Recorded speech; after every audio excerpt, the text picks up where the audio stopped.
And the enemy team here has map control, and I don't really want to venture out there knowing that there's probably two armies out there, whereas I've only got one, and I can't really rely on my teammate right now. It seems like he doesn't really have any units, just zealots at this point in the game.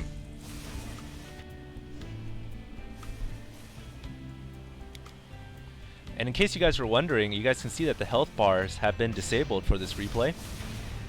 Similar to the old Brood War, they only show when I highlight them. That's due to popular demand. Let me know what you guys think, if you guys would prefer the health bars being shown or not. But I do think that they look a little messy when you can see them all, at least for a replay point of view. But they are quite necessary during the game. And here we go, another major attack going to my teammate's base. This time my teammate using his sentry wards to put up force fields. And I've got to get in the mix right here, and I'm going to have to save my teammate yet again. Doesn't seem to have any forces here to really defend against this, and those Void Rays are doing tons of damage.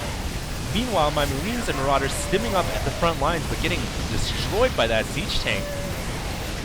I've got some more reinforcements coming out, and the Thors using their Javelin missile launchers. Pretty cool against the air units. And I've really got to get up there and help my teammate. The Thor is taking out all those forces with ease, but here comes the real test. Can they combat against Void Rays? And there's a lot of Stalkers and Zealots to boot up on that ramp. They've destroyed a lot of my teammates' buildings here. Trying to micro my Thor away, but unfortunately there is no micro versus Thor. Versus Void Rays, excuse me. They can move and attack at the same time. And my Thors are going down. All of them are going down. This is not good, but luckily Blue has got some Zealots on the ground, and meanwhile during that entire engagement his Zealots have done a lot of damage, have actually destroyed all of the forces on the ground. So my teammate lives to fight another day, but he took quite a bit of damage there in terms of losing his gateways at the front door. And we'll see if he's going to be able to recover from that. In case you guys are wondering why the replay is in fast and not faster, I've actually discovered that fast is the default game speed and not faster. So this is the actual game speed that you guys are seeing right here, and it looks like my teammate has gone for carriers here. Really risk versus reward player, but unfortunately the carrier is going to go down, and he's also got a mothership. So my teammate here not going for the conventional forces, is just going straight up the most expensive units he can build. But I don't know how effective this is going to be. Essentially his army is composed of 8 Zealots and a mothership right now, so we'll see how that's going to work. And right now I'm bringing my Thors back in once again, the only anti-air we really have, and a couple Marines in the front. And the Thor in the front is getting focused down by those Void Rays.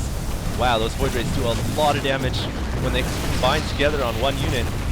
And my teammate here bringing in his mothership, let's see what he can do with that. Actually cloaking my Thor there. So not bad. Cloaking the Thor so we can get free pot shots off. And in case you guys didn't know what the mothership is capable of, go ahead and rewind. I think I highlighted the tooltips, but essentially it cloaks all friendly units around it, including buildings, so you can hide an entire base. It can put a field down like a chronosphere that slows all enemy units. It can also put a vortex on the ground, the black hole ability. And the black hole actually disables all enemy units in a certain radius, and you can actually continually attack them with your own units. That's probably the mothership's best ability along with its cloak.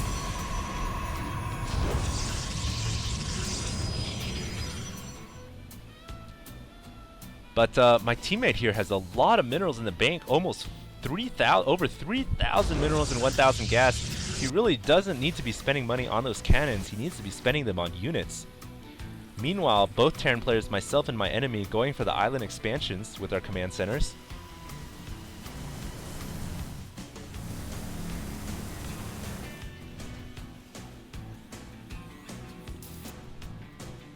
It looks like Purple has destroyed the rocks for the gold minerals, so he's going to think about grabbing the gold minerals here.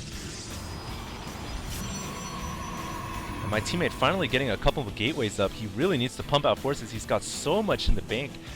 3,000 minerals and 2,000 gas. And here I've got my first Raven out. The Raven is the new replacement for the Science Vessel, and it's got a couple of abilities you guys see there that I'm highlighting. First is the turret, second is the defense drone you guys see there. That defense drone is able to shoot down all projectiles, and it only has about, it can only do that 10 times I believe. But it effectively stops all projectiles from firing in a certain radius. The best ability I feel is the Hunter Seeker missile. And that ability essentially launches a slow moving missile, but once it lands it does a ton of damage in an area around it. And right now with that mothership overhead, the Nexus is actually invisible. You cannot see it warping in. And that's pretty cool there. You guys can see a holographic image of the carrier coming out of the Stargate. So it seems like my teammate is just deciding to go for carriers and motherships here. He's going for big capital ship units, but if he doesn't get some basic units out like Stalkers or Zealots, I haven't seen one Stalker from him so far, we could be in a lot of trouble. And you guys see my first battlecruiser is coming out here. Yes, indeed, that is the first battlecruiser in any of the replays I've done, I believe. So it's going to be a epic clash of the Titans soon to come here. Tons of Thors, a battlecruiser overhead, a Raven, and I just wish my teammate had some more units to really complement this army. He does have a lone stalker, so I take it back. And here we go. If all those Void Rays focus down that Thor is done for. And the enemy Terran player coming in as well. You guys see my Raven, I'm actually got to use that Hunter Seeker missile. Here we go, the Seeker missile is coming out, does a ton of damage upon landing. All of those Void Rays are in the have lost all their shields right now. But there's just so many infantry on the ground. My Thors are in big trouble here. And I'm going to have to back them off because I just don't have anything to deal with those combined forces.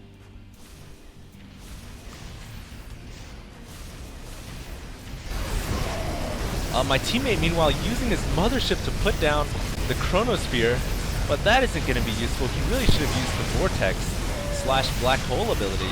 As you guys can see, underneath the Chronosphere, units move slower.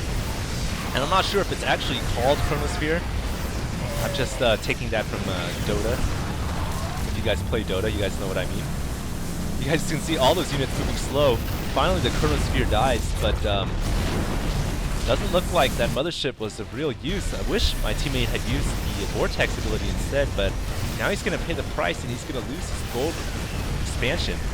Luckily, it seems like he's mined most of the resources out of that.